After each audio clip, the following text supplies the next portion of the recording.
Welcome to the postgame show on the podcast as we wrap up Ohio State's 2023 season 14-3 loss to Missouri. And we're not going to start off with the flame turned up to 10. We might get there. I think a lot of you are there already, and understandably after this performance by Ohio State. But I think we want to contextualize a few things here so then we can focus on what needs to change for Ohio State and what lessons need to be learned by Ohio State after a 14-3 loss where Devin Brown is injured and the result is a completely non-functional offense. So I want to start off by talking about two bowl games that I think are worth referencing here.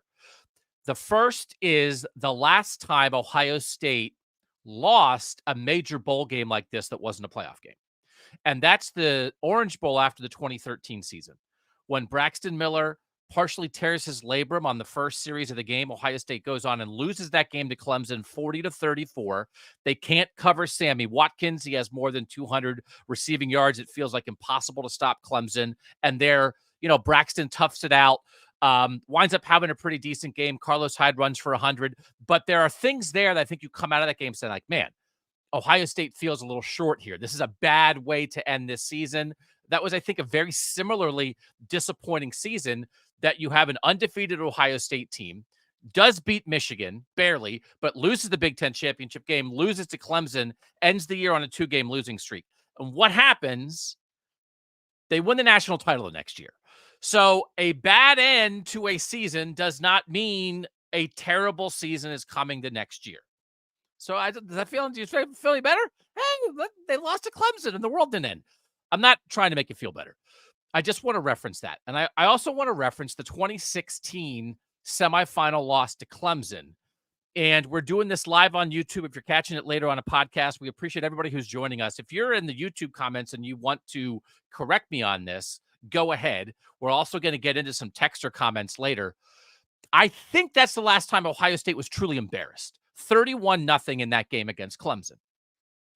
And I can feel this like it happened yesterday. I can feel myself standing in the postgame locker room and basically asking Tim Beck why he still should have a job. And he didn't for very much longer. That loss, a 31-0 shutout, is the line in the sand. That's a great defense and an offense that can't do anything. It's a line in the sand for Urban Meyer, and they say, we've got to change. And the change is, here comes Kevin Wilson. Here comes Ryan Day. Ohio State's going to start throwing the ball. And it was a moment. It was, we can't do this anymore. And sometimes at a program like this that wins so much, it takes getting embarrassed to draw the line. And certainly losing to Michigan is embarrassing in its own way. And there were times when it felt like Ohio State in moments did not compete against Michigan, but not like this, not the way this offensive line could not hold up at all against Missouri, not the way that they were completely non-functional after one quarterback injury. Maybe this is a line in the sand, because how can you have this happen and soak in this feeling and still think, well, we'll fix it? How can you not draw a line? And so I think when something like this happens to a program of this magnitude, you have to take advantage of that. It's not a silver lining. There's no silver linings off a night like this. But whatever, and certainly Ryan Day has some plans, but whatever Ryan Day is thinking, things are hammered home. Now, actually, the special teams, Jesse Mirko is like the best Buckeye in the field, maybe except for Jack Sawyer tonight. But still, okay, it's not like special teams lost him the game, although they bonged one off the upright, right? Doink. How can you let that happen anymore? How can this offensive line be good enough when it is? I mean, I was freaking out before the season. You guys were freaking out before the season. They reached a point where it's like, oh, maybe they'll be okay. How can you not do something? And how can you come back and think, well, maybe if all these guys stay out of the Matt Jones, we run it back. How can you think that? How can you maybe not be aggressive and go out and try to address something in the portal? I'm not necessarily I'm not saying Justin Fry has to go, but how can you let that sit? And how can you let the quarterback development right now sit? How can you say this is good enough when the quarterback room went the way it went this year? How can you say the quarterback coach is good enough? How can you say Ryan Day is getting the most out of his time and energy when you have this kind of result? So, of course, the Devin Brown injury throws everything off. But I hope, don't you hope that it's a line when you get embarrassed? There are reasons for it, but that wasn't Ohio State. This is the biggest win for Missouri in like 50 or 60 years. But that wasn't Ohio State. And so when you ask yourself, why aren't we who we should be? You got to change. So that was definitive. Urban Meyer wouldn't stand for it anymore. That's how Ryan Day got here. Ryan Day got here because Urban Meyer drew a line. Ryan Day has to draw a line. So I think that's what comes out of this. So I'm referencing 2013, that a bowl loss. Okay, it's not the end of the world. Look what they did the next year. They won it all. A playoff semifinal loss, you get embarrassed, you got to change. So I think both those things could be in play, where you make changes and then next year could be very good. But we're not starting off the hottest, because frankly, this game is really quite a bit like the Notre Dame game in my mind. Except the offense was non-functional. But this defense, right, the defense plays very well all game. Frankly, wears down a little bit in the second half, gives up 2 touchdowns in the second half, which is exactly what Ohio State did against Notre Dame. Gave up 2 touchdowns in the second half after Ohio State led 3-0 at the half, just like they did in this game. But the difference there is the offense is functional enough for Kyle McCord to lead a drive down at the end. Now, I don't think that would have been impossible, right? With a healthy Devin Brown, that Ohio State could have won a game like this 17-14.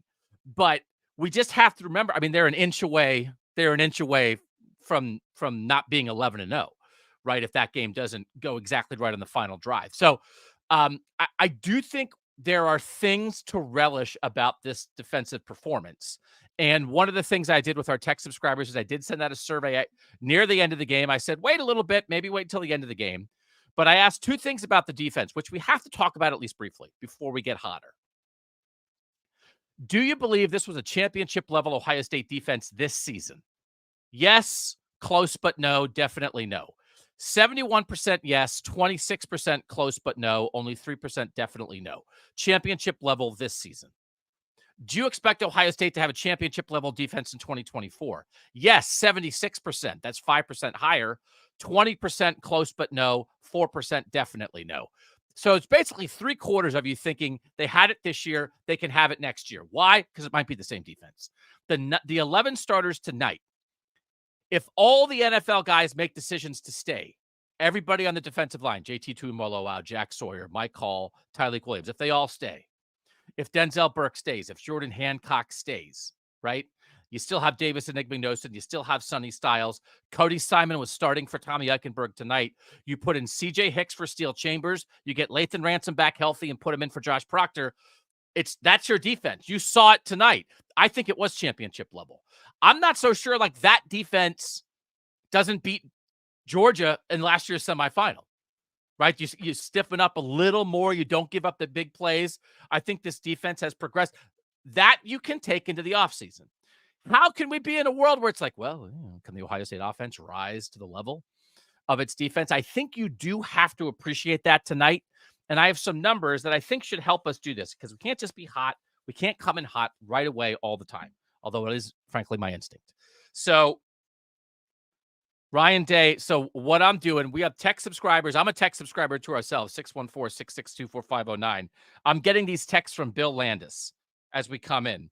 Ryan Day, harping on the offensive line play, said he didn't think they did a good enough job protecting, but mostly put Lincoln Kienholz in a tough spot by not being able to run the ball. Quote, we didn't help the young kid at all.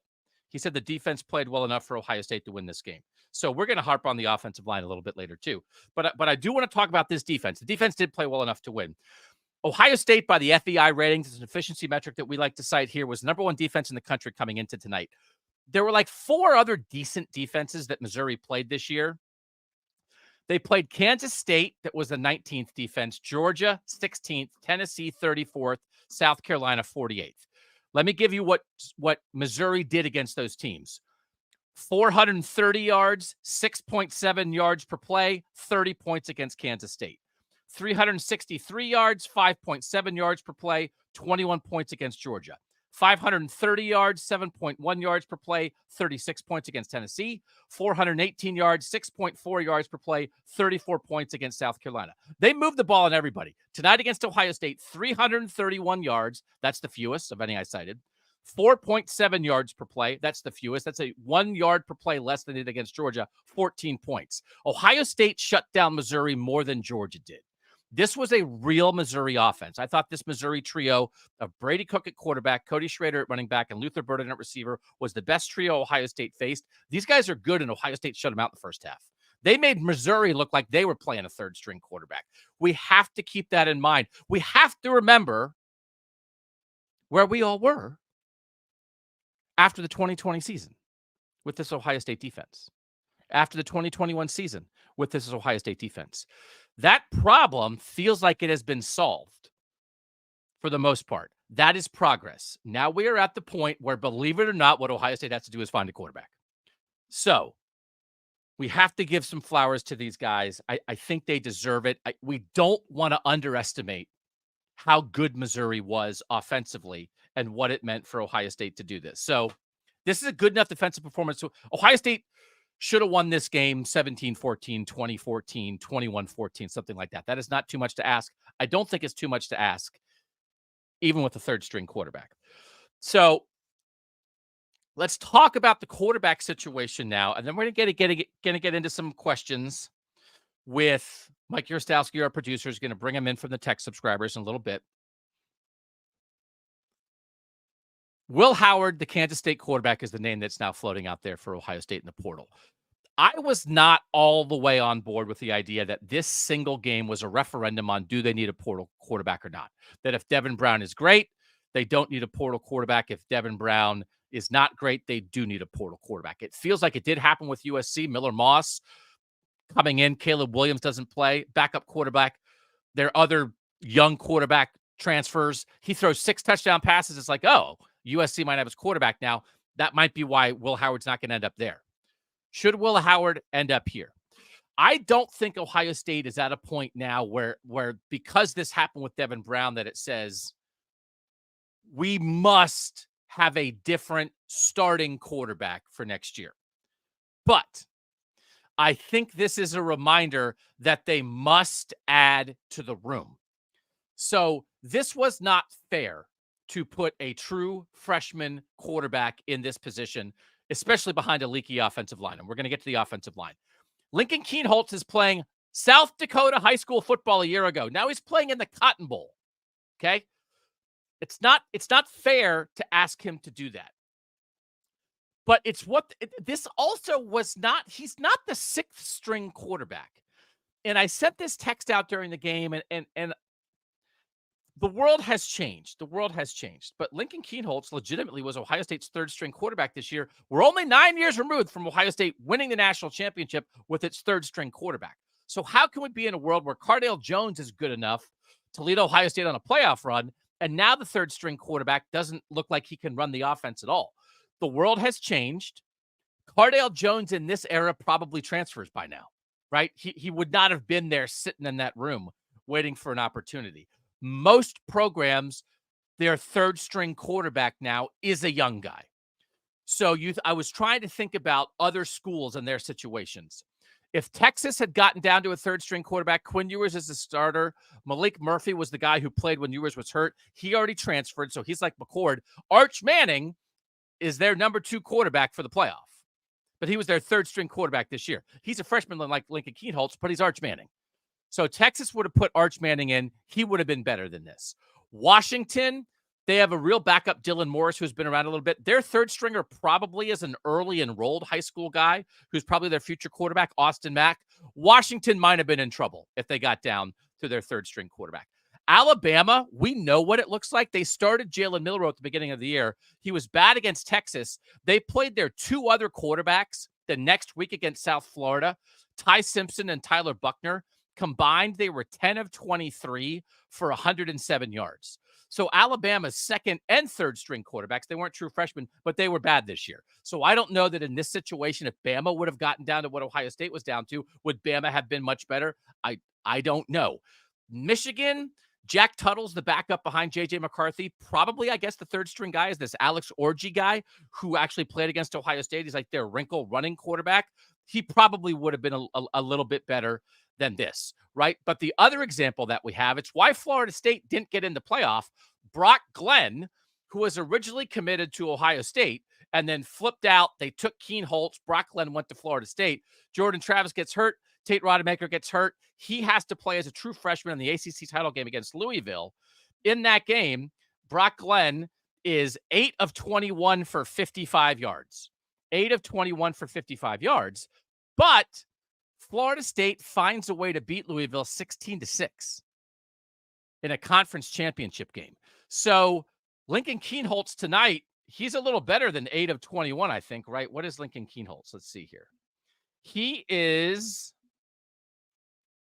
6 of 17 for 86 yards. But what Ohio State can't do is they can't find a way to win. So not having a third string quarterback who's ready is not unusual, I guess, in this day and age, in a world where, Jack Miller, once upon a time, right? In the olden days, Jack Miller still might be here for Ohio State.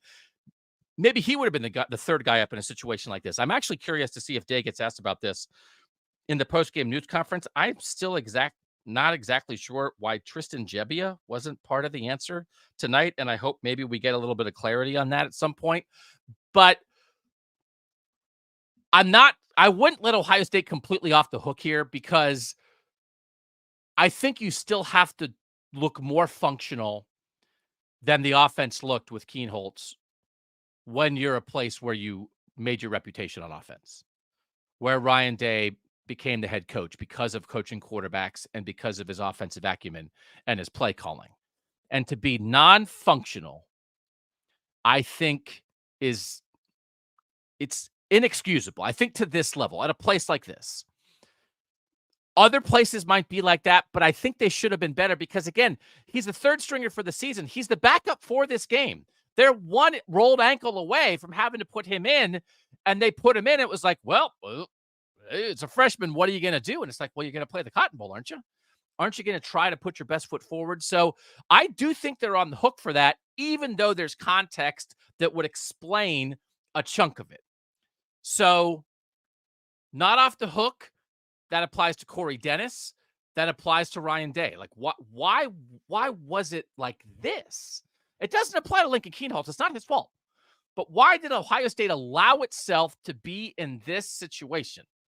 Just because Kyle McCord transferred and Devin Brown hurt the opposite ankle that he had hurt earlier this year. So I do think it's worth noting that Florida State and Alabama and other schools have struggled with this as well. But I don't know. The Ohio State standard at quarterback should be higher than that. It's a high bar. They've created a high bar for themselves. And so that wasn't good enough. And I hope we get the info. I don't know why Gebbia didn't play at all. So hopefully maybe we'll get an answer to that at some point. The Will Howard discussion. What I think they have to, I don't think that this was bad enough that if you think to yourself, well, Devin Brown, Lincoln Keenholz, and Aaron Nolan will take our shot next year. To me, it's not that you don't believe that Devin Brown can be a starting quarterback, but are you sure that you're okay if something goes wrong with Devin Brown?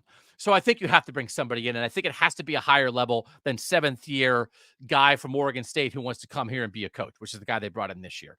So then that means, do you have to promise somebody like Will Howard the job if you're going to get him? I don't know. I mean, like, you can promise a competition, but I think they have to beef up the room, don't they? How can you let yourself get to this point with the way the transfer portal works now? And it's a risky position, man. I mean, it was an ankle. It easily could be a concussion. It could be a million different things that knocks a quarterback out of the game. So I did ask the tech subscribers after the game, the Will Howard, name is out there. Do you want Ohio State to bring him in? And that percentage, sort of as the vote kept going a little bit higher. 71% yes, 29% no. So Ryan Day, I guess, is saying he doesn't have a real strong answer on what they're going to do in assessing the quarterbacks going forward because they didn't really get any information about Devin Brown tonight. It's probable you can't risk it. You've got to bring in somebody. And so if you don't get a starting level quarterback, you've got to bring in, but you've got to bring in like a higher level than they back, when they had Chris Chugginoff and those kind of guys. You've got to bring in somebody at this point because you can't live in this world. So let's talk about the offensive line a little bit. I don't know what happened. Does anybody know what happened? We know that they made a change and they moved Matt Jones to center from right guard, and they did not play Carson Hinsman in this game, and they played Enoch Vamahe at right guard. But I thought, part of me is like, well, if you're going to do that now, why didn't you do it for the Michigan game? Like, you would have had an opportunity to try to build up to this. This was a discussion point like the week leading up to the Michigan game that, hey, Matt Jones is taking some snaps at practice at center. What does that mean? Is a change coming? So that you decide to do it now. I mean, Hinsman, I think we all saw, did certainly seem to struggle at times this year. He probably was the weakest link on that offensive line. So they tried to address that link. But to me, a lot of this goes back to the discussion that was had with the offensive line in the middle of the season when they were talking about Justin Fry is trying to get them to play more violently and more aggressively and go after people. And you see in a game like this, when you absolutely need your offensive line to rise up and save the team and save your rookie quarterback. And what we see is Ryan Day ripping into the offensive line, Cade Stover getting after the offensive line. And did we ever see any of that attitude from this offensive line? Ohio State's defensive line got after it. They sacked Brady Cook 6 times, but Ohio State gave up 4 sacks. And I think there's a lot of stuff we can talk about. Are the tackles good enough still against great edge rushers? I think there's reason to question that the entire year. But I just think, doesn't it feel like there's something missing with the attitude on this offensive line? And this was a perfect moment to step up, and they didn't. And so I do think that reflects on the coach. That does reflect on Justin Fry. You can criticize somebody without saying they should be fired, but this can't be acceptable. But like, who's going to be the dude in that room that rises up and says, like, this is not how this is going to be anymore, right? Would Paris Johnson do that? Would Taylor Decker do that? Like, guys like that. Like, who's that guy? And Donovan Jackson, has that pedigree. I think had a rough start to the year. Certainly played better at the end of the year. Matthew Jones has been around a long time. But again, this is one of those where you feel like maybe you're running this offensive line back again, assuming Donovan Jackson stays. I certainly would be much more inclined to kick Josh Fryer inside and try somebody else out at tackle. But do you feel confident bringing a lot of that back when this was the effort that you got when you needed this offensive line the most? So I don't know, like, what does a reset there look like? I mean, spend some portal cash, man. They didn't do it last year. We all saw these holes. They didn't do this when they had the opportunity last year. They wound up getting Josh Simmons super late and turning a Mountain West right tackle into a Big Ten left tackle. Wouldn't this make you be aggressive and say, this cannot stand? This cannot be who we are, because one guy can change that room. So where else would you want to invest, right? And the other thing, so I don't have offensive line. Landis may join us later. I hope he has a chance to. He's down there in Texas with Berm and Austin. I don't have specific answers here, but maybe Luke Montgomery is that guy. Can Luke Montgomery, as a second-year guy next year, be like, okay, this is not how this is going to be? And can Josh Padilla be that kind of guy? Or can Tegra Shabola, who got some action as a little extra tight end in this game, can he come in and say, this is not how it's going to be? Because there's a lot of stuff that happens with the toughness discussion around Ohio State that drives me crazy, and I think drives a lot of you guys crazy. And because it's not about the plays that you call. And it's not about, do you have to run the ball? But it is about how you handle your business. And you can be aggressive as a pass blocker, but you can have an aggressive attitude. You can rise up when the moment gets the toughest. And this would have been an opportunity for that. It didn't happen. So I think you need an infusion in that room. It's probably of talent.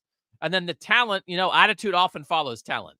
You get the 5-star guy, you get a future first-round draft pick in the offensive line room, and then all of a sudden everybody's attitude will be great. But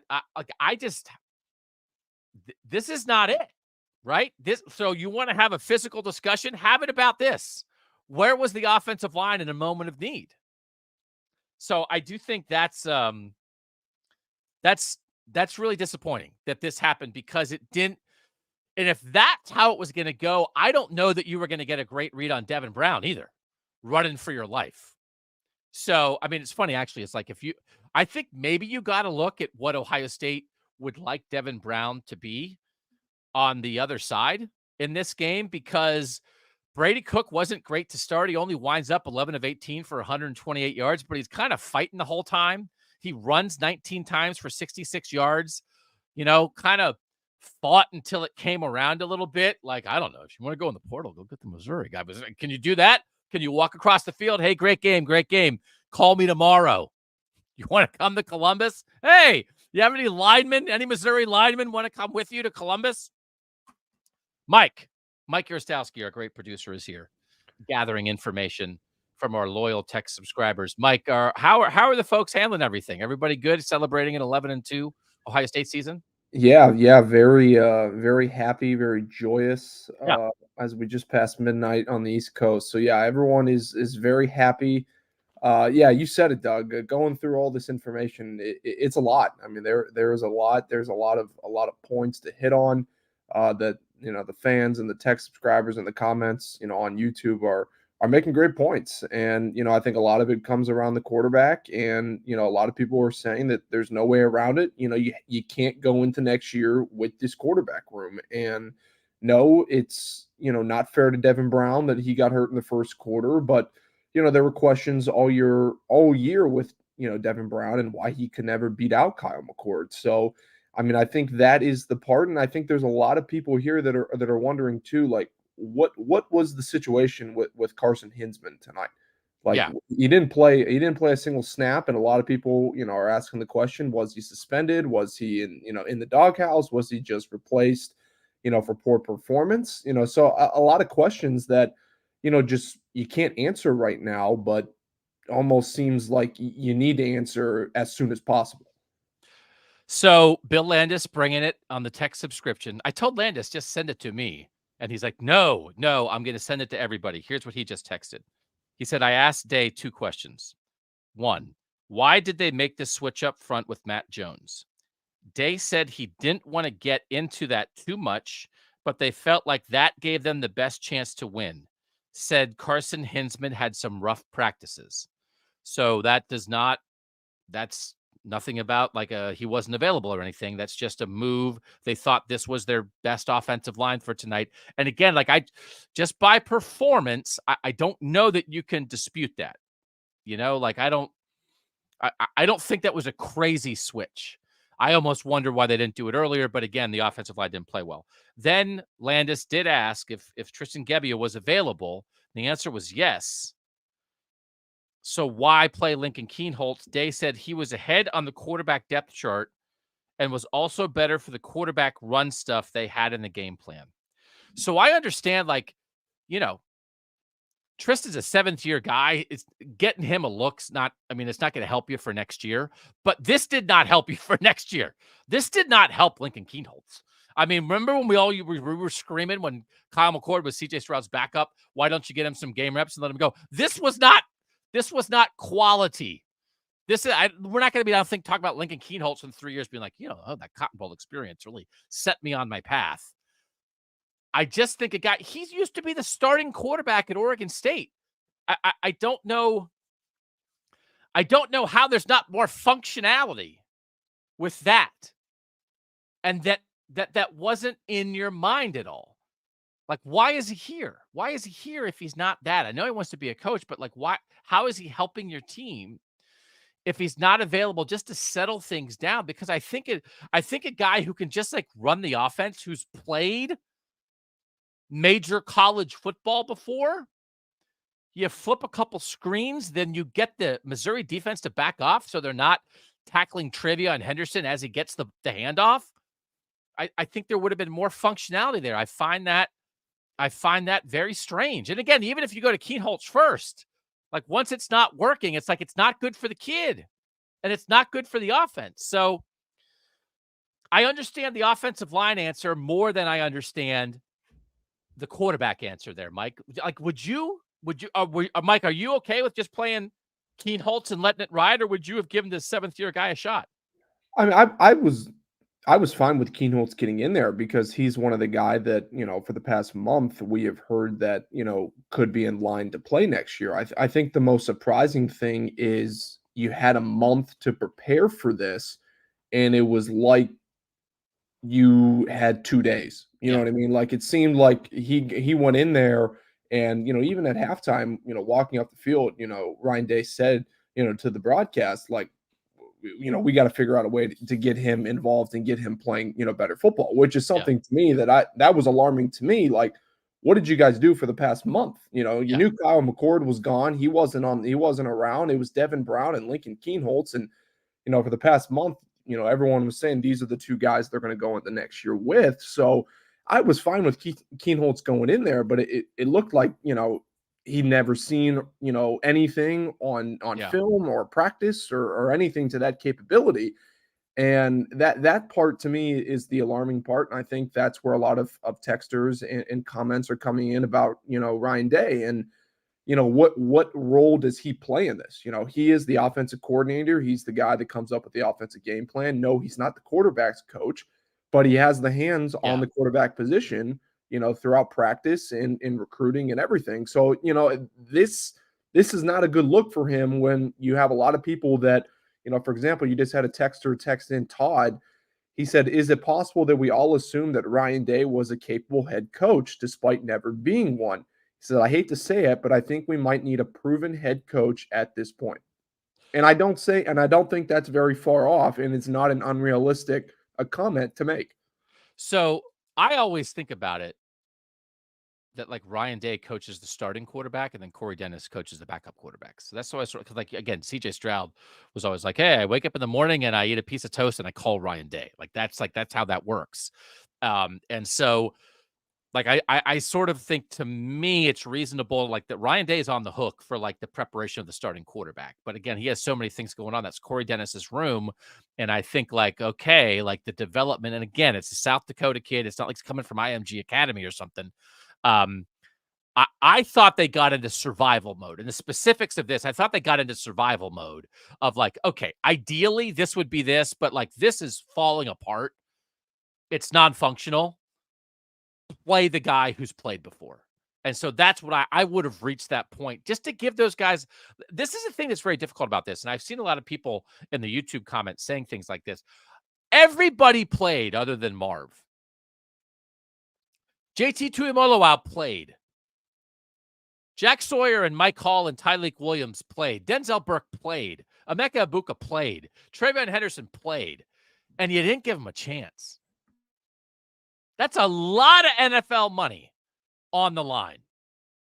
And you didn't give them a chance to win.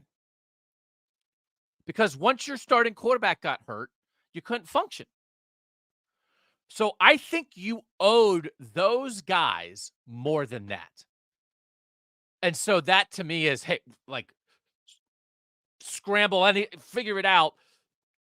Tristan's been in games, run a limited offense, but we've got to get them from you can't have 10 guys in the box. So I thought that was disappointing, but I think the bigger picture thing, Mike, that you're bringing up and the texters and the commenters are bringing up is this feels like another game. And I thought the Michigan game was that too, where you can almost feel the weight of Ryan Day's plate. I once upon a time was a busboy, so I could carry like a pretty heavy tray. But there reaches some point where it's like you stack one more plate on there and you're going to drop it because everybody has a limit. And it feels like That's where Ryan Day is. And so, again, the decision-making of at the end of the first half against Michigan, that to me felt like a guy who's trying to decide what to do with the clock and the timeouts and call the play. And then in a moment like this, it feels like he's trying to coach the team and figure out what should we do at quarterback, and that it's too much. And so when people say, are we sure Ryan Day is a good head coach, because he had never been a head coach of anything before he was the head coach of the Ohio State Buckeyes? My answer is I'm not sure we know, because he's still not fully a head coach, because he's a head coach and a play caller and a quarterback's coach, and it's too much. I want to see what Ryan Day head coach looks like, but I want to see 100%. I want to see culture and decision-making and boldness and problem solving, where you don't have to have the play sheet right here trying to figure out what am I doing next on 3rd and 7. So I was here last year. Give up the play calling, focus on the culture. I think he wanted to. I think it wasn't ready with Brian Hartline. I think, again, we started off by saying, draw lines. You get embarrassed, it's a line in the sand. This might be that line. It's too much, because who else is going to problem solve there? Now, the other thing might be that for Ryan Day to be comfortable doing that, he might have to bring in other people around him. He might have to bring in a quarterback's coach that he can feel like very confident in and really rely on and be okay with stepping away, right? There might have to be other adjustments. But, you know, I thought he made the right decision when he talked about it after last season of giving up play calling. And then when he didn't fully turn it over, like, you could feel how difficult it was. And if he just felt like it wasn't the right thing for the team with a new starting quarterback, I kind of got it.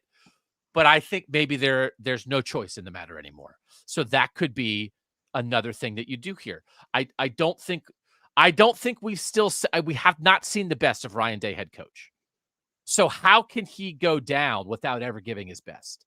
Now, the part of the problem is he very well in his heart might believe, no, the best thing, the best chance for this team, the best way for me to be a head coach is to do all those other offensive things.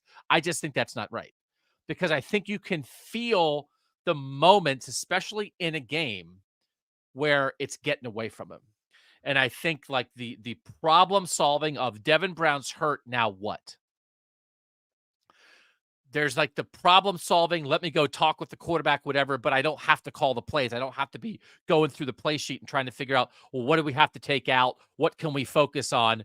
I want to make sure I'm talking to our receivers and talking to our offensive line and talking to Lincoln Keen-Holtz and making sure he's mentally in a good spot. I want to be doing all the head coach stuff.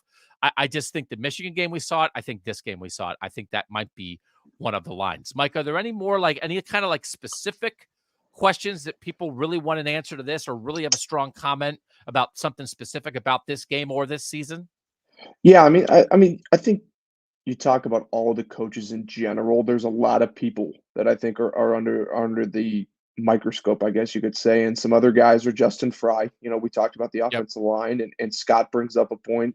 He says, you know, Justin Fry, Corey Dennis, Parker Fleming, and Mickey Marotti should all be relieved of their duties. And I think it's for obvious reasons. And I think the very interesting part about that is the Mickey Marotti discussion.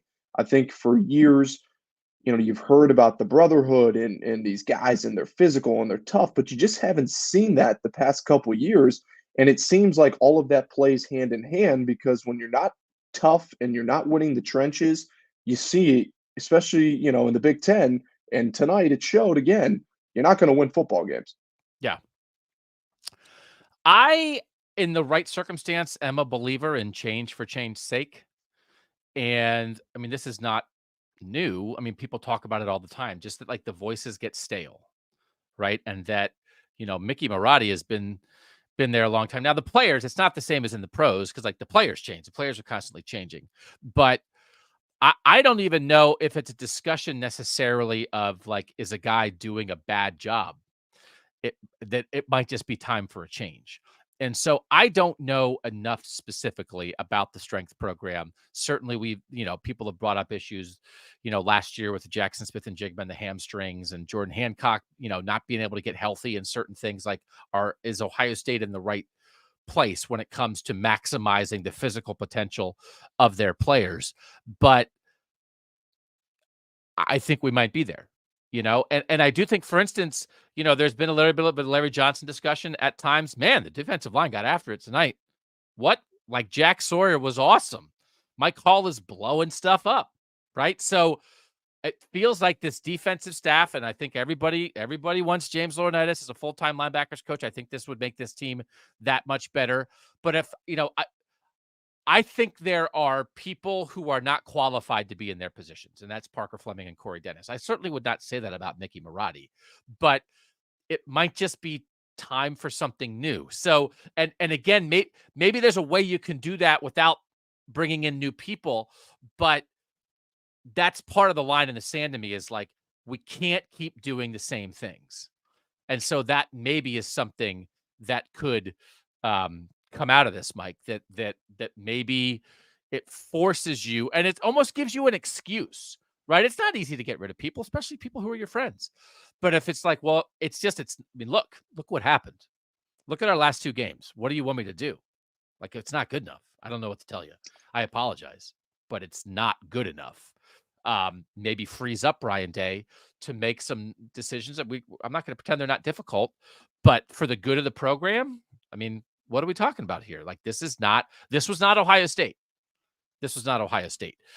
Mike, anything else specifically from Texters? I do, before we get out of here, we may have Landis join us from the Cotton Bowl. If we can, we'll hold on a little bit for that. But I do want to talk about sort of Ohio State's history in these games, because this is the end of an era for Ohio State football and really for Ohio State fans. And it's a discussion point that I know I've had this discussion with lots of fans over the years. So I want to make sure we take a moment to do that from a big picture perspective. But, first, Mike, they lost 14-3 and looked like they'd never played offense before. So what else do people have?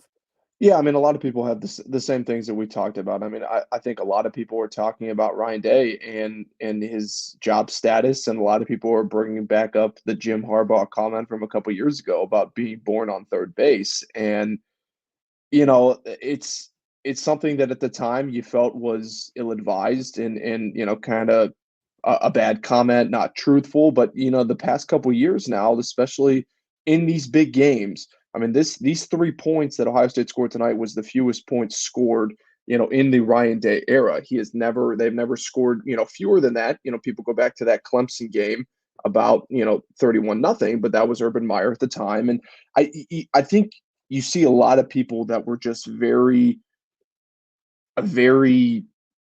embarrassed, I guess is the right word to say. And here's another stat for you. Ryan Day has coached 4 games with Ohio State in December or later as a favorite, and he's 0-4 against the spread. And and that's not against the spread, but when you're playing meaningful football in December and January, and this is where Ohio State wants to be, and Yeah. Ohio State going into those games has been the favorite, and they're not coming through. So there's something deep in the program that you maybe have to take a look at. And like you said, it's not easy to do, to look yourself in the mirror, but I think there's a lot of questions that have to be answered, and I think it maybe all starts fundamentally from the top and works its way down. So I do think there's something here that Ryan Day could learn from Jim Harbaugh, which is, this is a high bottom. Like, if this is Ohio State bottoming out, this is an 11-2 bottom out. That's about as good of a bottom out as you can have. But I do think, as we've said a million times, it would be correct for Ohio State to maybe treat it this way.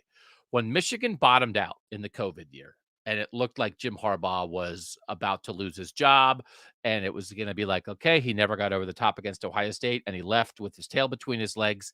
And instead, he changed his whole coaching staff. I think they made 7 new assistant coach hires in that offseason, and it absolutely reinvigorated the Michigan program. And they got rid of Don Brown, and they brought in Mike McDonald as the defensive coordinator. They brought in Sharon Moore as the offensive line coach, the offensive coordinator. They brought in a lot of guys that just like you refreshed the program without changing the head coach. And so that was a real bottom, right? That was not Michigan in the COVID year. That was not Michigan. And then look what happened. It worked as well as, I mean, beyond your wildest dreams of what it did.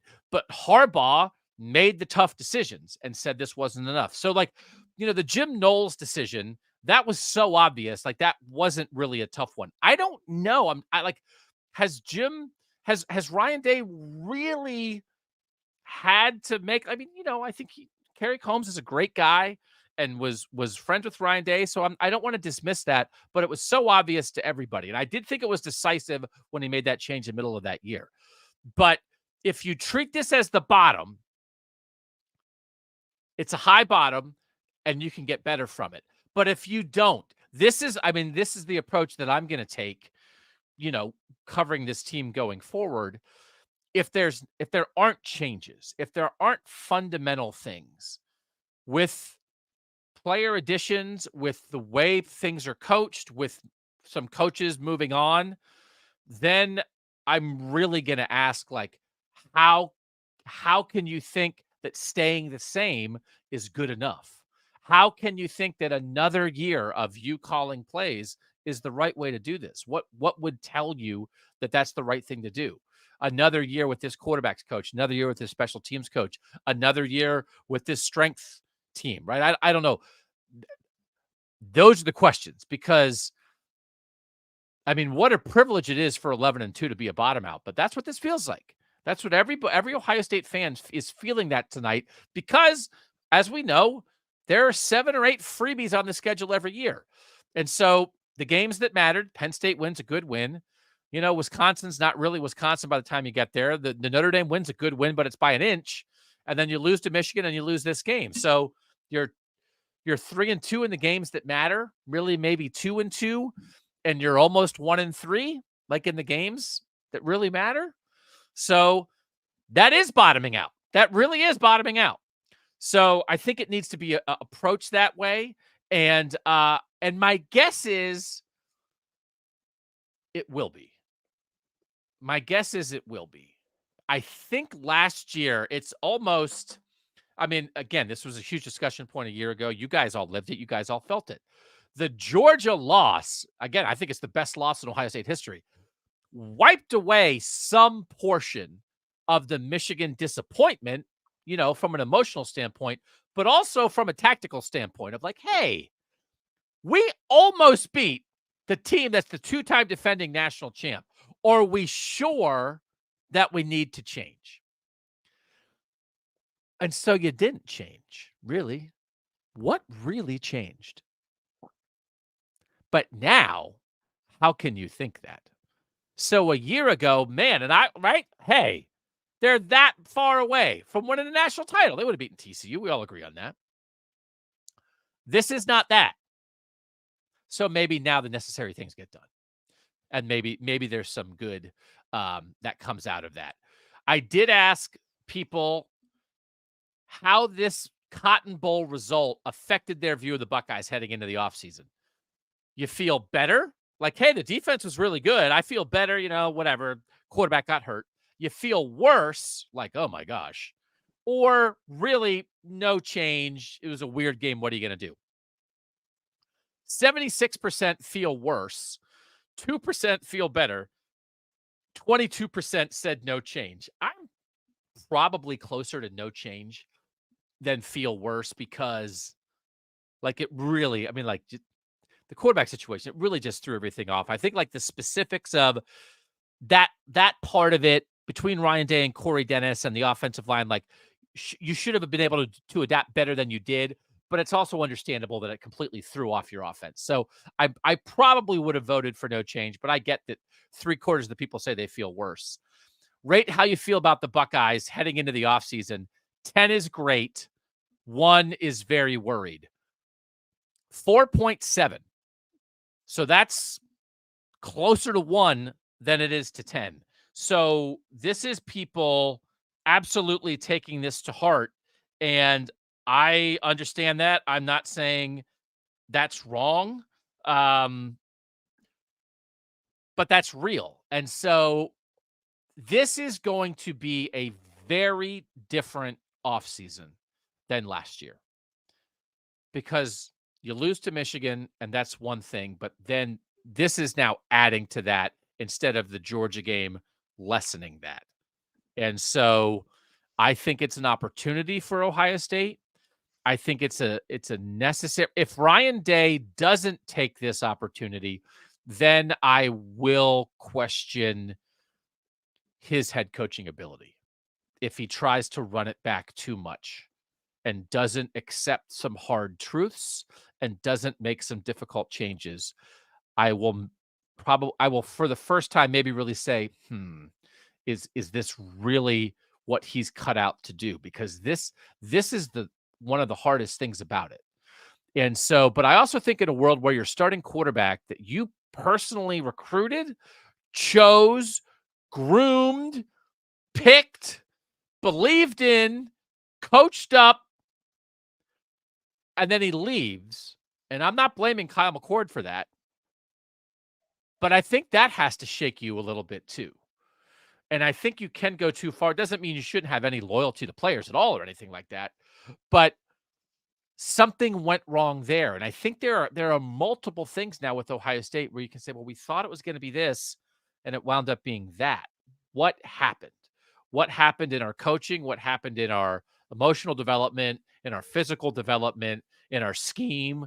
What kept us from being who we should be?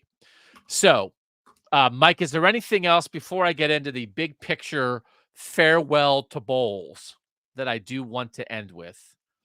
Is there anything else that we need to discuss from the texter viewpoint? Scott just sent in a text, which I think is a valid point, and he's wondering, do you think there's any guys on this roster that might consider transferring after tonight? You know, you see where the game went. Let's be honest, it was a nightmare. It was embarrassing.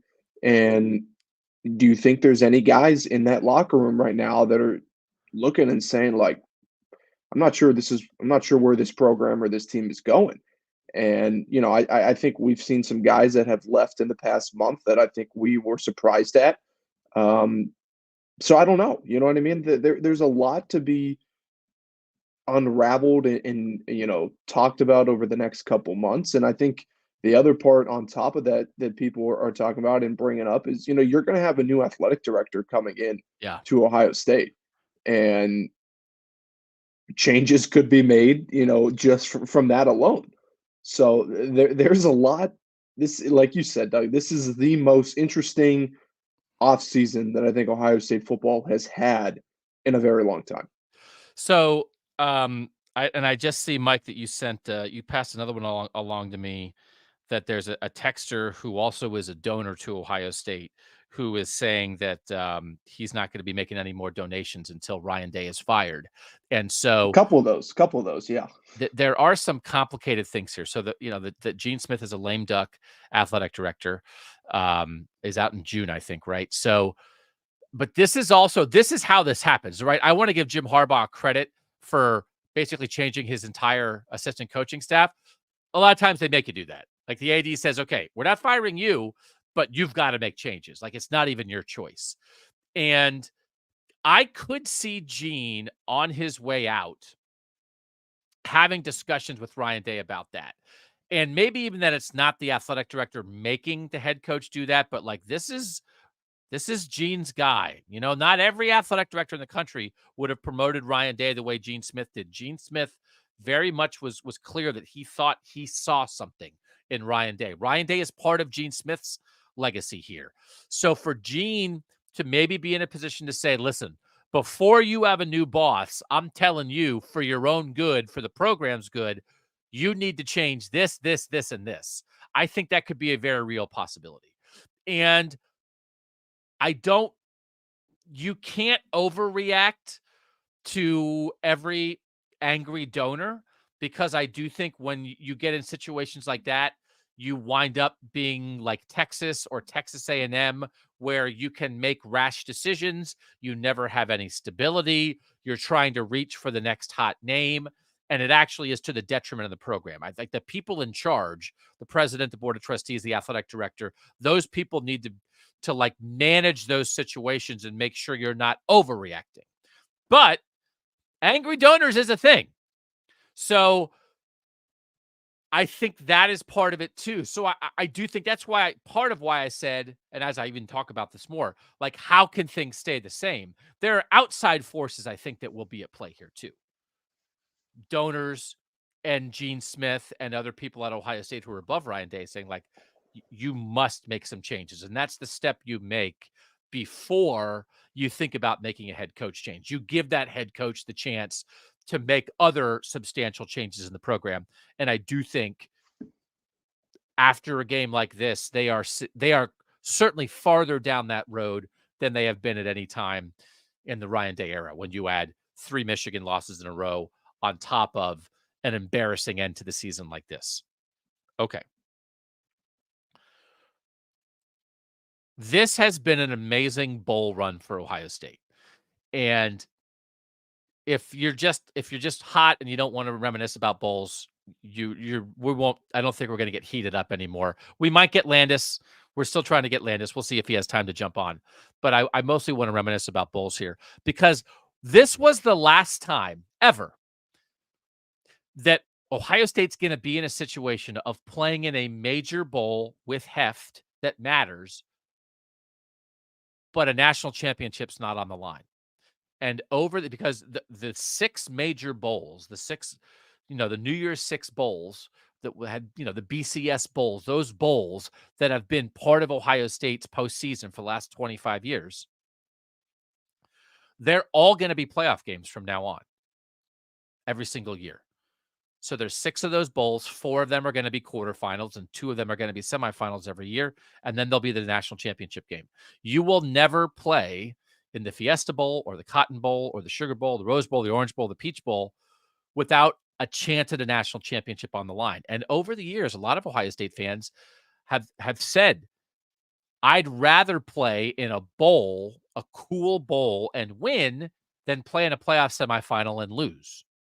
And when you think about circumstances, when you think about like the 2018 Rose Bowl, Urban Meyer's last game, right? Like going out that way with Dwayne Haskins and beating Washington that way. When you think about the Utah Rose Bowl, when you think about the 2015 Fiesta Bowl and taking care of Notre Dame, as disappointing as it was for that game, for that team to not have a chance at a national title. When you think about beating Sam Darnold and USC in the Cotton Bowl after the 2017 season.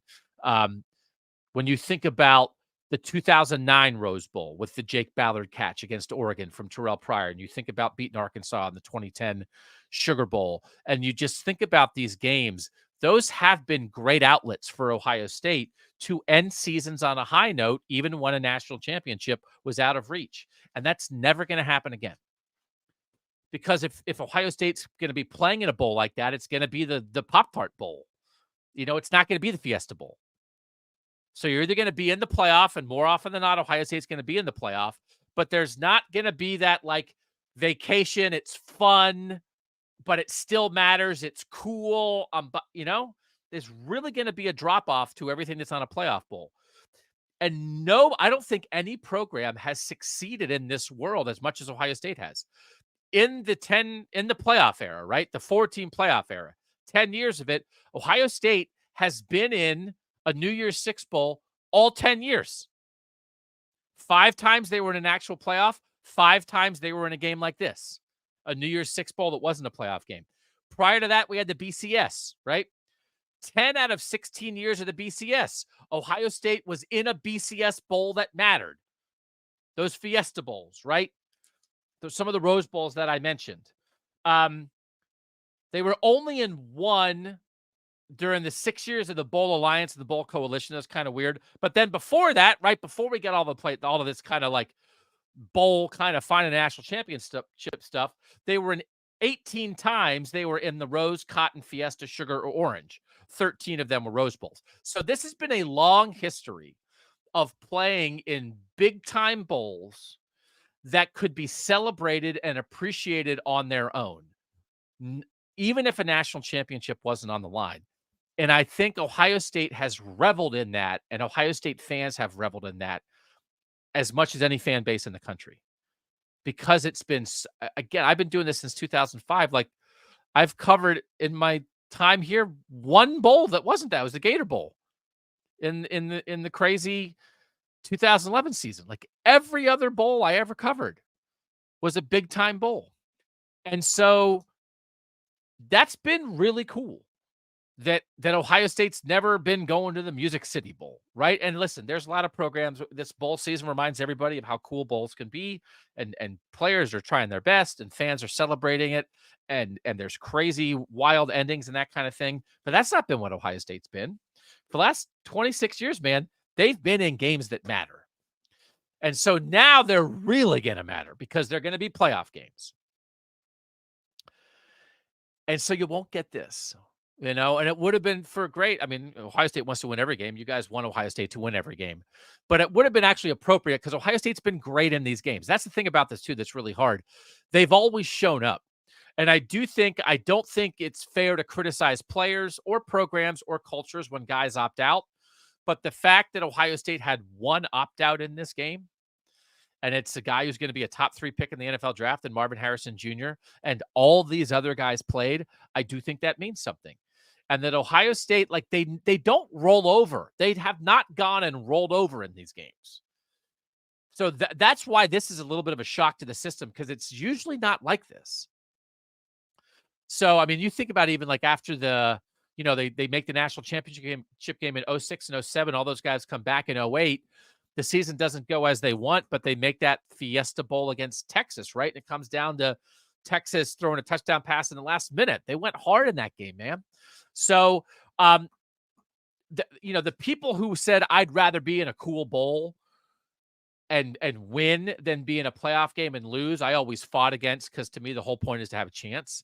Like, you play a whole regular season, so at the end of it, you have a chance to win a national title. So I'd rather lose a playoff game, because at least you went into that game with a chance to win it all. But those people who have said, listen, I love a good bowl win, it's the end of an era. So I think we should appreciate how good Ohio State has been there. But it's also, I think, is adding to how upset people are right now, because this is not usually how this goes for Ohio State. So it's been a great bowl run. I do think the 12-team playoff is going to be awesome. I have a strong belief in that. And I would guess, if we're sitting here right now, even as upset as people are, and as many things it feels like Ohio State needs to change, if we're going to make a 10-year run of the 12-team playoff, maybe before things change again, whenever, let's say next, if we get to 10 years of a 12-team playoff, I would set the over-under on the number of times that Ohio State makes the 12-team playoff at probably 8.5. And I might take the over. Like, I don't think this program's fallen off a cliff. The Big Ten is going to be very competitive with Oregon and Washington and USC and UCLA. I think the Big Ten is still going to get 4 or 5 teams into the 12-team playoff every year. And as it stands right now, it is very difficult for me to envision a world where Ohio State is not one of the 4 or 5 best teams in the Big Ten every year. So the sport could change a lot before we get to that, but I think 8.5 is a pretty good number, and that includes next year. I would, I'm sure we'll do this on Kings of the North pretty quickly. We'll make our picks for the 12-team playoff next year, and I'm certainly assuming that I'm going to put Ohio State in that group of 12. When you think about the defensive players that might be coming back here, when you think about if Travion Henderson comes back, when you think about the young receiver talent, I will say this though, and I thought this would show up tonight, and this wasn't. Again, the quarterback injury threw it off so much. This team really relied on Marvin Harrison Jr. this year. And his absence tonight, I thought like maybe it was being underplayed by some people who were thinking that Ohio State was going to go in there and roll in this game. He saved Ohio State's bacon so much this year. To not have him is almost to me like Ohio State in the 2006 national championship game when Ted Ginn Jr. gets hurt on the kickoff return, and not having Ted Ginn Jr. changes your whole game plan, because there's what Ted Ginn Jr. does, and there's what Ted Ginn Jr. does for everybody else just by being on the field. Marvin Harrison Jr. does that. And so as great as people think Carnell Tate is going to be, as great as Jeremiah Smith might be, and again, certainly there's every reason to expect that he's going to play a lot of snaps as a true freshman next year. Brandon Inniss, plenty of talent in that receiver room. I don't know that we're going to get better than Marvin Harrison Jr. And he saved this offense a lot this year. You could find the games where it felt like this is not working, and then they run the right route for Marvin and he wins and they win. And so that is going to be an adjustment next year. Just like I think it's been an adjustment, I think it's very comparable to when Chase Young left. And it doesn't mean that the guys since then, Zach Harrison and Tyreek Smith and JT Tuimoloau and Jack Sawyer, aren't good. But man, when you have Chase Young blowing up games the way the Bosa's blew up games, you get accustomed to something. And then when they're not saving, the next guys aren't single-handedly saving you quite as much, you have to make up for that. And so I think what this receiver room is going to be without Marvin Harrison Jr., it's a reminder that they're not going to be saved by one guy as often as they were this year. And obviously, some portion of that tonight was that, although the bigger portion was they didn't have a second quarterback in this game who was ready to go. Mike, any indication from Landis or anything? He's trapped in Jerry world, right? We haven't heard from him, have we? No, yeah, I haven't heard from him. Okay. Let me bring up a point for you, Doug. Yes, we'll sir. end this. We're wrapping this up. We'll end this on a little bit of a lighter note. But your friend and my friend Andy Jardy, he sends in a text to me and he says, "I'd like for you to ask Doug, what was the sadder ending, the end of this Ohio State season or the death of the Pop-Tart last night?" Oh, yeah. Well, because it's bowl season, you know. I mean, the Pop-Tart death was huge last night. Yeah. Well, I mean, I joked on Twitter that for this game, the Pop-Tart was going to eat the losing coach. Because it's like, if we're just going to consume people at the end of games now, maybe it's time for the Pop-Tart to get to eat somebody. That's the thing about this. And again, it's almost as much as I said that Ohio State, it's been great that Ohio State's played in all these major bowls. There's a part of me, and I wonder how many fans feel this, that wonders sometimes what it would be like to play in a wacky bowl. Because like Ohio State, right, just had a miserable New Year's Six bowl experience. They got to play like a top 12 team from the SEC. They got to go to the Cotton Bowl and play in Jerry World, and it was awful. And if Ohio State, instead of going 11-1, had gone 8-4, maybe Ryan Day would be getting mayonnaise dumped on his head, or be getting to eat a Pop-Tart, or do something crazy.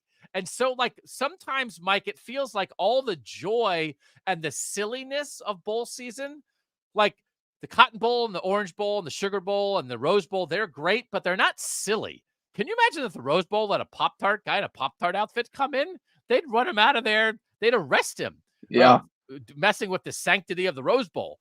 So, like, those games are great, but Ohio State doesn't get to enjoy crazy bowl season. Even like Dabo Swinney got to have crazy bowl season at the Gator Bowl against Kentucky. Clemson was terrible this year, but they got to play like an overmatched Kentucky team, and Clemson scored 28 points in the fourth quarter and won a wild game. So sometimes, like Ohio State, you're so good, you give yourself the opportunity to have a disappointing end to your season, as opposed to Clemson as a program has fallen off a cliff. But Dabo was like on his hands and knees celebrating a Gator Bowl win over Kentucky today. Yeah, you thought he won the national championship today. What would you rather have? Like, to me, I'd still rather say, well, you'd rather be Ohio State, play in a big-time bowl, go 11-1, have this opportunity on a big stage. But I bet Clemson fans are happier right now than Ohio State fans. So there are times, Mike, when Ohio State's success winds up setting people up for disappointment, because there's very little disappointment during the season, as opposed to Clemson fans are banging their head against the wall 4 separate Saturdays this year, but now they're, doing a Dabo dance because they rallied to beat Kentucky. So, and that's where I think the standard of Ohio State comes into play. You have these fans and these texters and these comments that come in, and there is a standard that has been set and it's, you know, expected to be met, and when it's not coming to where they are expecting it, I guess there's prices to pay and there's consequences to be had. And I think that's what really we circle this all back is what it comes down to, the expectations that this program and this team consistently has on a year in to year out basis. And I think that's where a lot of these questions and concerns are coming from. Where are the people in place in this program the right people or the right setup right now for what this program is expected to do every single year? Yeah. And if the offensive line holds up a little bit longer in the last minute against Michigan, Kyle McCord might complete that pass to Marvin Harrison Jr. and Ohio State might be the number 1 seed in the playoffs. So, I mean, like, again, and you and I be in Pasadena. So like, that's like, I'm not saying that people shouldn't be disappointed and be feeling this right now, but it is a high standard and a very thin line between reaching your goals and being incredibly disappointed. So I will say this. So like, again, I think people know I'm not there. You can tell I'm in front of the same yellow wall with the same Greedo pop figurine behind me that I always have here. Berman, Austin, and Landis are there. They will be bringing you guys a bunch of stuff, snap judgments, other things from the Cotton Bowl. So that live on the scene kind of stuff, we're going to have plenty of in this feed, whether you're listening on a podcast, whether you're watching it on YouTube, whether you're joining us live right now. So stick in this feed for all of their coverage. I'm not there to ask stuff, but like if you think there are things that need to change, I'm going to be asking about the things that need to change. And Doug, let me interrupt you real quick. Yep. Doug, Bill just messaged me. He said he's heading back to the press box now. Do you want me to tell him to try to join? Do we want to try to get him on? No. Okay. I can make stuff up to talk about. Yeah. So okay. Yeah, I'll tell him to jump on. Okay. So I mean, like that is, I vow that to Ohio State fans to make sure that these questions get answered. And again, I think there's been some frustration from the Ohio State fan base, reasonably so, of why there haven't been coaching changes already. I understand that, like, you're not firing coaches before your bowl game. And a lot of guys, there, at least some of them, you know, they have times when their contracts come up for renewal. Usually I think it might be like the end of January, something like that. So there are even opportunities where you wouldn't even technically have to fire somebody. You just don't re-up their contract. And that's just semantics, but it might make somebody feel better about something. So I would not take the fact that there haven't been coaching changes yet as a sign that there aren't going to be coaching changes. And I would have said that even if they would have won tonight. But I think the fact that they did not win and again got embarrassed, I think leads us to believe that even more fully. But again, like the idea that Ohio State is not meeting its own standard is very real. And I do think, as much as I staunchly believe that Ohio State will certainly be one of the 4 or 5 best teams in the Big Ten, what a bold statement that is. I do think the fact that Oregon's coming, Washington's coming, USC is coming, Penn State's going to have second-year starter Drew Aller next year, right? I don't know how much that's going to matter, but like this feels like a season that Penn State has been building to a little bit. I certainly think it's possible that Jim Harbaugh is not the Michigan coach next year, but I don't necessarily think that means that Michigan's going to fall off a cliff. I think they're here to stay. Like, you can't rest on your laurels. There certainly was a time when Ohio State could sort of like, well, you know, I mean, who's going to beat Ohio State, right? Who's going to rise up? And there are teams who are going to rise up in the Big Ten. And if Ohio State doesn't hold itself to its own standard, they could run into some troubles. I don't know that Dylan Raiola is going to revolutionize Nebraska, but I certainly I mean, Nebraska is going to be better offensively than they've been in a very, very long time. I think a lot of people believe that Luke Fickell is going to get some things going at Wisconsin. So this is the Big Ten I think that everybody wants. You want a competitive Big Ten, but in a competitive Big Ten, you can't let things slide. You can't get by on your reputation.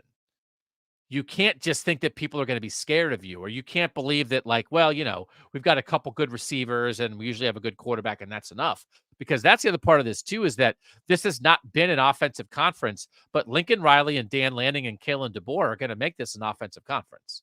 So if Ohio State has been the place to run up scores and throw the ball and sort of drag the Big Ten into the modern era of college football, you don't have to drag Lincoln Riley anywhere. Now they got to get better. They have a lot to improve on too. Again, here we are, right? USC won its bowl game. Ohio State's season was, I don't know, 10 times better than USC's season. USC finally had to fire its defensive coordinator. They drove their Heisman quarterback into the ground. They have a million, like, 5-star recruits who are transferring out, but their backup quarterback threw 6 touchdown passes in their bowl game. Maybe Ohio State's backup quarterback would have thrown 6 touchdown passes in the bowl game if he hadn't gotten hurt. So, again, I think, like, I try to remind people at certain times that you'd still rather be Ohio State than USC or Clemson. They just happened to win their bowl games. So speaking of that Justin brings up that point too. He says, and he makes a good point. Ohio State is the only team to go to a New Year's Six bowl every year since the playoffs started. So I mean, that is something that this team and this program has done every single year, and no one else can say that. And Justin is also bringing up a lot of comments that he's thinking that Ohio State fans are maybe a little bit too hard on Ryan Day. And he believes that Ryan Day might be the best offensive coach to coach at Ohio State in the history of the program. And so you know what I mean? You get a lot of people that are on one side of the fence, and you get people that are on the other side. And I think that's why this job, this program, this team to talk about is so demanding and is so back and forth, because you got people on both sides of the fence. And that's a great point. They are the only team that has made a New Year's Six bowl every single year the past decade. And if they are that for the next 10 years, they very well could be the only team to make the 12-team playoff for the next decade. But at the same time, there's losses like this that we talked about, that you lose in the Cotton Bowl like this. It irks you a little bit instead of winning the Duke's Mayo Bowl. Right. And I do think, like, the quarterback thing that happened tonight, to me, is a little bit more specific to, like, man, I can't believe they didn't have Keenholz a little bit better prepared, or they didn't go to the other guy. So, like, that more is a specific thing. I don't, as much as I do think they need to make a change in the quarterback coach, I don't think that, like, Ohio State's lost at the quarterback position, right? I think Aaron Nolan's going to solve a lot of problems. Maybe not next year, but I think, like, they're in very good shape with that. There are some other things with, like, just Ryan Day in games and the offensive line generally that I do believe are, like, bigger sort of program-wide things that feels like this wasn't a one-off. This was, like, another example of it not being quite up to snuff, right? So, like, we've never seen, like, when have you ever seen an Ohio State quarterback game like this? Like never. As much as, like, Kyle McCord at times was not spectacular this season, it's not like this is who Ohio State is now as a quarterback university. So it just was like a culmination of a Kyle McCord season that did not meet expectations, coupled with an injury and then a lack of preparation in terms of being able to adapt to it. But, moments matter, but the biggest way that a moment can matter to me, Mike, is that a moment is what is, like, shakes you out of it a little bit. Cause I do think initially sometimes the Michigan stuff, I mean, I think it's possible that a loss not to Michigan, it might make more sense that, like, that's the thing that creates change, because when Ohio State loses to Michigan, it gets so hot so fast, right? Reasonably so. We all understand why. But that I think everybody gets defensive. I think it almost causes, like, a rift sometimes between the fan base and the team. And I don't know that the first instinct when Ohio State loses to Michigan is, like, self-reflection, as much as it probably should be, right? I think sometimes the instinct is, like, man, people sure are fired up about this. Boy, is this rivalry crazy. but like nobody's mad. Ohio State fans aren't upset now. Again, Mike, we're getting stuff from like people who donate to the program. They're not mad that they lost to Missouri, even though, Mike, did you find it odd? I don't know that I ever realized that the Missouri M looked that much like the Michigan M. Did it ever strike you during the course of the game that it's like, my gosh, that is just like a big yellow M?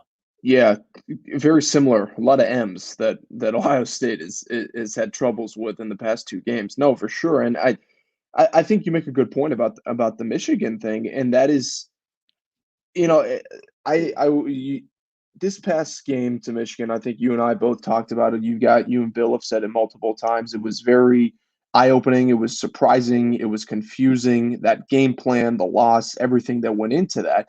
But at the same time, for people that are in my generation, I'm approaching my 30s. Ohio State has been dominant in that rivalry my entire life. I mean, Michigan has to win next year to only have half as many wins, consecutively that Ohio State did prior to losing 3 straight. It's things like that yes, in the moment you're hot and you're heated and you want changes to become immediate, but at the same time you have to take a step back and look at things from a bigger picture, because the grass isn't always greener on the other side. Right. The other thing that actually I think we could learn something from tonight, and I bet almost everybody would agree with this. My old sports editor, when I worked at Cleveland.com and the Plain Dealer, talked about this all the time. We wrote about it multiple times, but both teams tonight, Mike, wore like the colored jersey. And the idea that you would see, we've always wanted this, Ohio State in scarlet and Michigan in blue in that game. And like, we've never had it. And I think USC and UCLA do that, but it looks so good tonight. I think on the broadcast, they mentioned that this was the first time that that happened in an Ohio State game since like the 70s. So I would love to take that from this game and have Ohio State in scarlet and Michigan in blue for next year. So maybe that's a good thing that comes out of this. Are you in favor of that, Mike?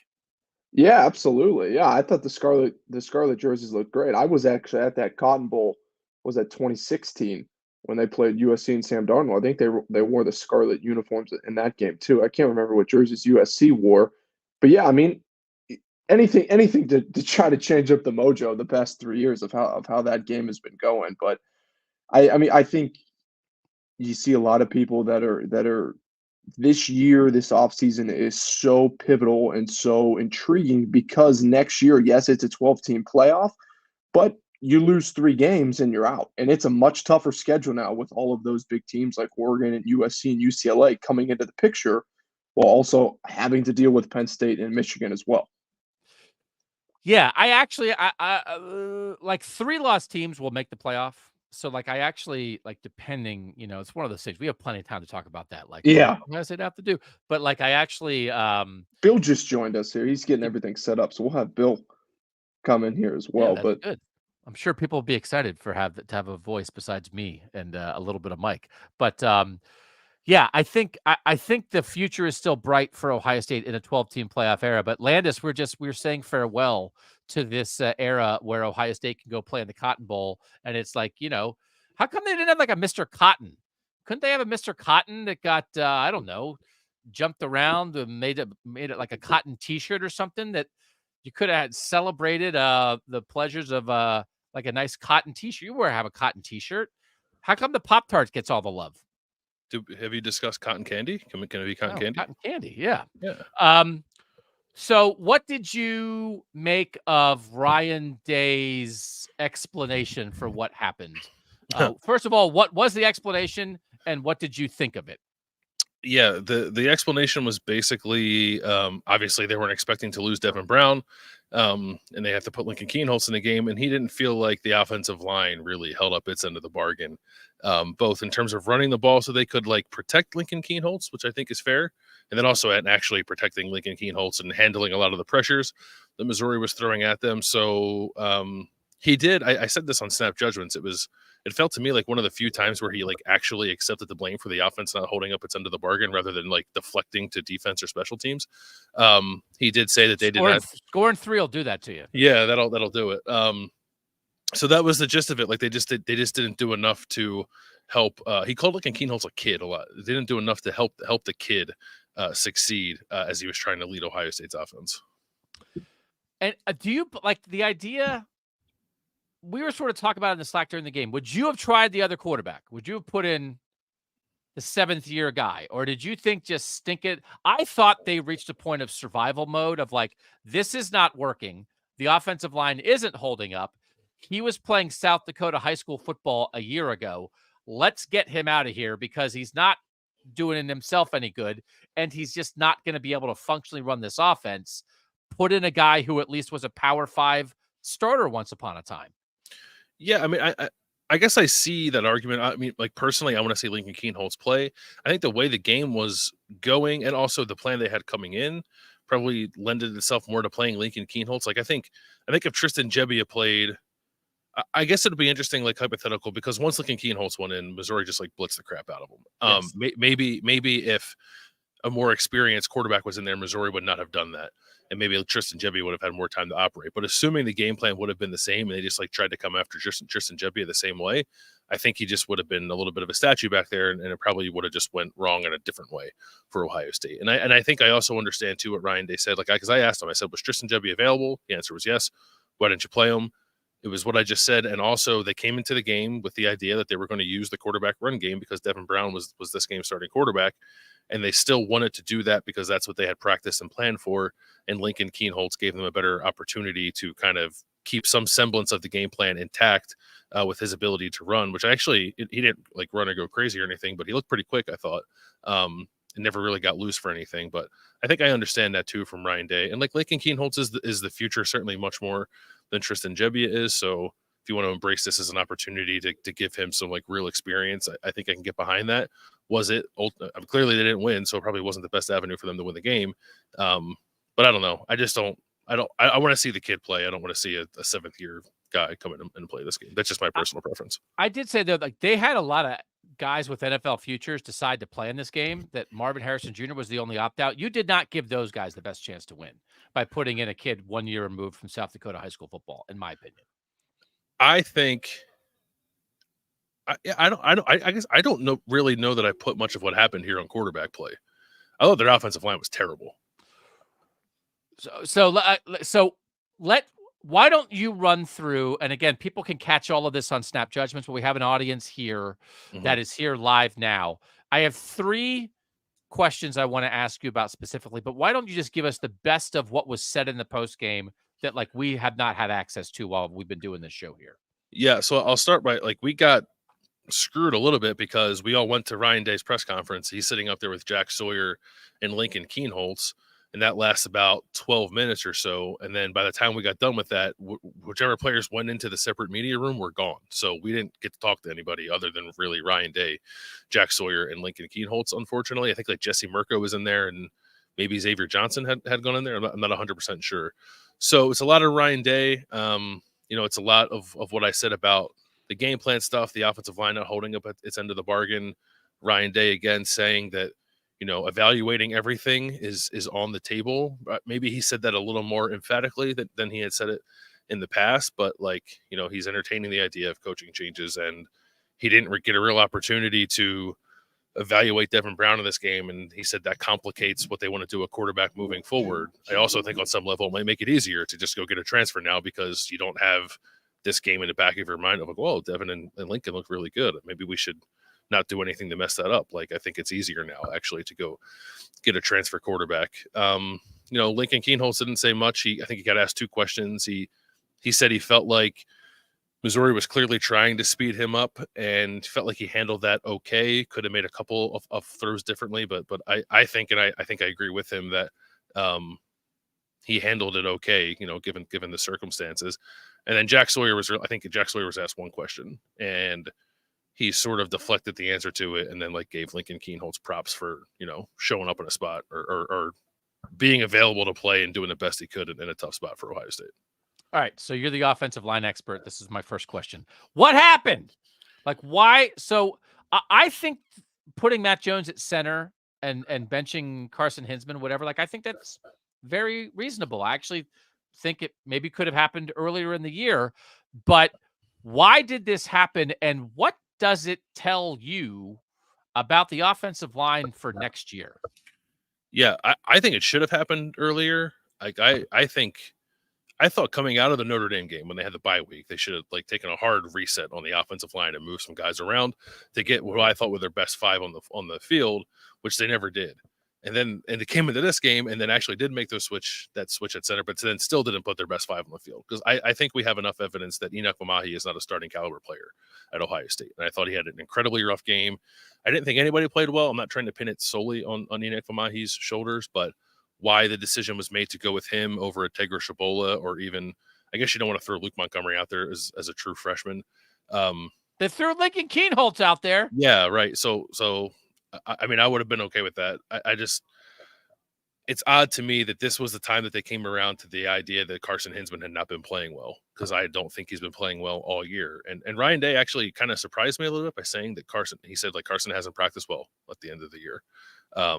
And there was a time I remember we thought that they might make that change. I think it was after the Michigan State game, and they never did it. And, I thought Carson Hinsman was going to be a liability against Michigan, and I don't know that he was. But I thought that position in general had been for much of the season. And it seems like they finally agreed with that and made the switch at center. And I'm with you. I'm okay, I think, with moving Matthew Jones to center. I don't think he had a particularly great game, but he wasn't terrible. It was more about putting a guy at right guard who I think we know just doesn't really have it. And he didn't play well. But then, Josh Fryer and Josh Simmons didn't play well either. So like there was a lot of pressure coming off the edges, a lot to handle. Ohio State probably didn't do enough to protect itself in those situations, but they were also without their 2 best blocking running backs because one is injured and out for the season and one has transferred to Kentucky. So I don't know what they were supposed to do at that position either. So it was kind of like a perfect storm of super aggressive game plan for Missouri, but also probably the worst game this offensive line has played all season. What would I talked earlier in the show that, in a situation where you need your offensive line to rise up and be like, we got this. We're going to protect this young quarterback. We're going to run the ball. You instead wind up in a world where Ryan Day is lighting into him, where Cade Stover is lighting into him. Yeah. There had been a lot of discussion during the course of the season about Justin Fry saying like, we got to play more physical or more violently, whatever. That was a talking point in the middle of the season. Is something missing with this offensive line? I don't like, who's the guy who's going to raise the level of this room? Who's going to instill an attitude? And often attitude follows talent, but if maybe 4 of the guys who played tonight are going to be back next year, like should people feel good about that? What needs to change in this room? Yeah, I don't know. Cause I think the guy who was like sort of the alpha of the group in terms of leading by example is Matthew Jones, who's now leaving. Maybe it's Donovan Jackson can assume that role, but he's got to play better. Like I don't, you can want to be that guy, but I don't think you can be that guy unless you're a good, accountable, reliable player all the time. And I don't think Donovan Jackson is that yet. And the tackles aren't that yet. Like there've been some nice moments from those guys. Maybe more good than bad with some of them, or bad than good, than some of them. But yeah, I don't know. I don't know. Like, and I guess they could address that in the transfer portal if they want to. Like, is it a young guy? Is it like, I don't know. Is it Josh Padilla like seizing the center job in the offseason and becoming that guy as a sophomore next year? Is it Luke Montgomery maybe doing the same at guard? Tegra Shabola as a rising junior, maybe doing that. I don't know that comes from the guys who have played the majority of the snaps this year who are returning. And that doesn't mean that I don't think they're good players, but I think someone needs to like elevate that group as you're saying. And I don't think anything was so good up front that it shouldn't be on the table. I think you got to take a real hard look at what you have. And I do think they have some nice pieces. Are you putting those guys in the right positions? Like, should Josh Fryer be a guard instead of a tackle? Should Carson Hinsman be a guard instead of a center? That kind of stuff, and figure this thing out, because it was a little patchwork and I think rushed with the way they tried to put it together this year. At times it felt like it was getting a little better throughout the season, and then by the end of the year it probably wasn't quite where it needed to be. And then in this game with the month to prepare, I think like I said, it was one of the worst performances they've had. To go from a world where a couple of years ago they had 4 tackles and they had to play 2 of them at guard, and now they have 7 guards and no centers and no tackles. No centers, no tackles. It's All great. right, so the quarterback question, Will Howard's the name that's out there. Would you bring in Will Howard from Kansas State? And I said, I don't even know that it's like you have to get a starter, but like the room is not enough. Yeah, I mean, probably. I don't think Will Howard is like a national championship quarterback. He's probably better than what Ohio State has right now, unless you're going to start Aaron Nolan as a true freshman and like live with the So let trials me and like, tribulations are of you that. out on Devin? Like, where are you on Devin Brown after this game? Like, how I'm not could, out. Yeah. How yeah. could you be out? How could you be out? You didn't see anything. Like, it's still, but it's Yeah. still uncertain. And then behind it, I like the thing that like would worry me the most is like, okay, Lincoln Kienholz like was not ready for this. Like, are you sure Lincoln Kienholz is ready to be your backup quarterback next year? Even if you have Devin Brown, you're one injury away from okay, second year Lincoln Kienholz, first year Aaron Noland, and that would make me, I think, even more nervous than the idea of like riding with Devin Brown as your starter for sure if you don't add somebody. Yeah, I think that's fair. But I also think of it from the top down too. Like I think it needs to start with the coaching of the position. Like they need like this game was a showcase, or I guess in the end a lack thereof, of Corey Dennis's coaching acumen. The way the quarterback room is structured is Ryan Day works a lot with QB1 and Corey Dennis works a lot with the rest of them. And the rest of them got a chance to play in this game. And I don't want to say that Devin Brown wasn't good because like the sample size is super small. But like Lincoln Kienholz, I get it, he's a true freshman. There's certainly a world where a true freshman looks a little more prepared than Lincoln Kienholz looked today, and that didn't happen. I thought it was a pretty strong indictment on Corey Dennis's coaching chops, and that needs to be addressed in addition to putting some better talent in that room. So like there's no certainty, and since there's no certainty, I think that pushes you to go get a portal quarterback, even if I think Will Howard is not the highest level of caliber of quarterback Ohio State could have gotten in the transfer portal. He probably would or could end up being better than what they have right now. All right, last question. I can very vividly remember, I'm sure you remember it too, after Ohio State got shut out by Clemson, 31-0 in the 2016 semifinal, back when we were all working at Cleveland.com, and you and I and Ari Wasserman stood on the field at the Fiesta Bowl and said that they need to get a new offensive coordinator. Maybe they can get Chip Kelly. And instead, they got the guy who had been fired along with Chip Kelly and that staff in San Francisco, and they got Ryan Day. That was like a line in the sand game, right? Where that was, Urban was like, okay, we can't do this anymore. Is this a line in the sand game for Ryan Day when it comes to potentially multiple changes, whether it's with assistant coaches, whether it's just with the way business is done, whether it's with decisions about maybe bringing in a couple more portal guys and not being loyal as much to the guys you have? Is this a line in the sand game for Ryan Day? I think it's like an exclamation point on a line in the sand season. I maybe I don't put so much on the game itself, but like it's another kind of piece of evidence, I guess, to suggest that the things do need to change. It was funny, like we didn't talk a ton about this on any of our shows this week. We did mention it a little bit on Snap Judgments on Thursday in the head coach's press conference. Eli Drinkwitz was asked by, I think, a Missouri television reporter about giving up play calling coming into this year and why he wanted to do that. And he said, I was being selfish. I wasn't putting the team in the best position to be successful. I wasn't putting myself in a position to empower my players to be as good as they can be. I wasn't putting myself in a position to empower my coaches to be as good as they could be. He wasn't maximizing the program because he didn't want to give up the joystick. And he did it this year. And then Missouri had the best season it's had under Eli Drinkwitz. Now, maybe that's just coincidental, but Eli Drinkwitz seemed to be a pretty strong proponent of it when he was sitting at the podium. And it was funny just like watching him give that very well thought out answer that was like 2 minutes long. And Ryan Day was just like staring at the wall. Like you could tell it was killing him. Yeah. Because I think deep down, Ryan Day knows he has to do that. And we're farther down that road now. I think a lot of us believe he should have done that last year. And I don't feel any differently about that coming into this year. And he certainly had some good games calling plays this year, but like he oversees quarterback wasn't good enough this year. He oversees the offense wasn't good enough this year. I think he needs to bring in a real OC who can take that off of his plate and let him be the CEO and run the thing. He needs a real special teams coordinator that doesn't have his outfit getting 4 penalties and catching fair punts inside the 10-yard line. He needs to get a real quarterbacks coach so that Ryan Day doesn't have to do that. Like this, it's not just this game. I'm not like trying to make this game a referendum on everything necessarily. Like I felt this since the end of last year, and I know I'm not alone in feeling it. But like, I just can't imagine what the explanation would be for like continuing with business as usual after the year that Ohio State just had. It would be inexcusable to me. I need to apologize because I told our viewers and listeners, Landis, that like we were kind of winding down. I did like a farewell to bowls. I said, we're not going to be hot here at the end. We started off and we eased into the hot. I was like, if you want to leave, we're not going to. And then Landis comes in hot. Sorry. So Sorry. I don't disagree with anything you said. And I think the thing, again, I thought he should have given it up last year, but then I sort of understood that he couldn't. And when he couldn't, like, I think anything that last year was a should now is a must. Yeah. And I think that applies. I think that applies to like multiple things. And I do think it's going to happen. I mean, I would be shocked if he's like, run it back. Yeah. He's not blind.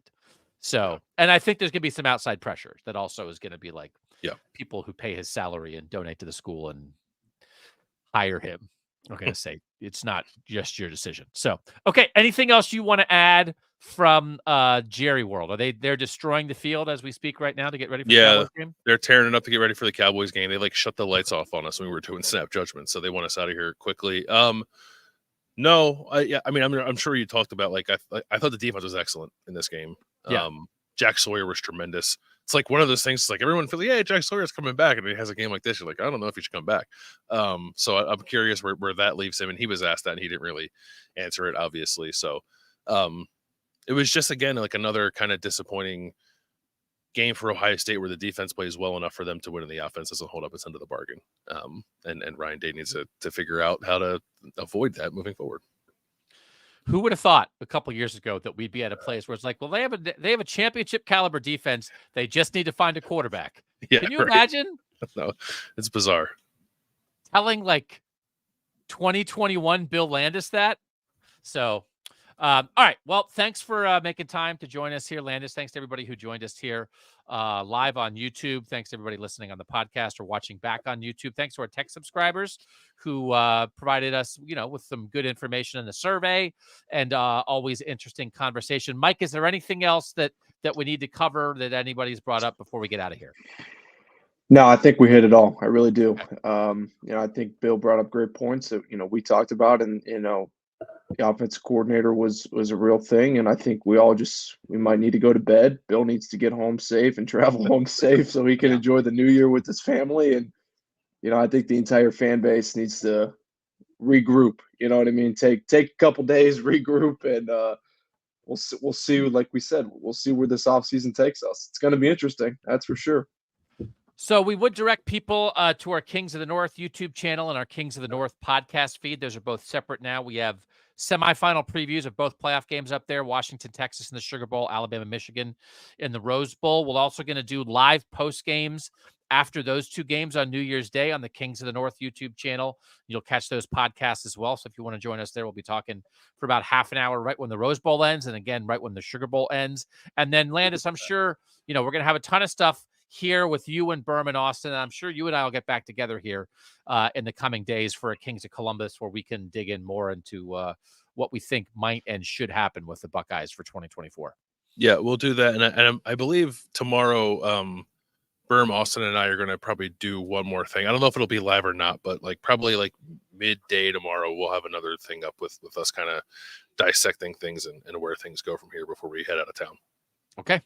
Sounds good. Thanks to everybody who joined us. Thanks to Mike Urostowski for making everything run smoothly here on this post-game show. Thanks to Bill Landis for making time out of his busy night to join us. I'm Doug Lesmerises, and that was the post-game show on the podcast.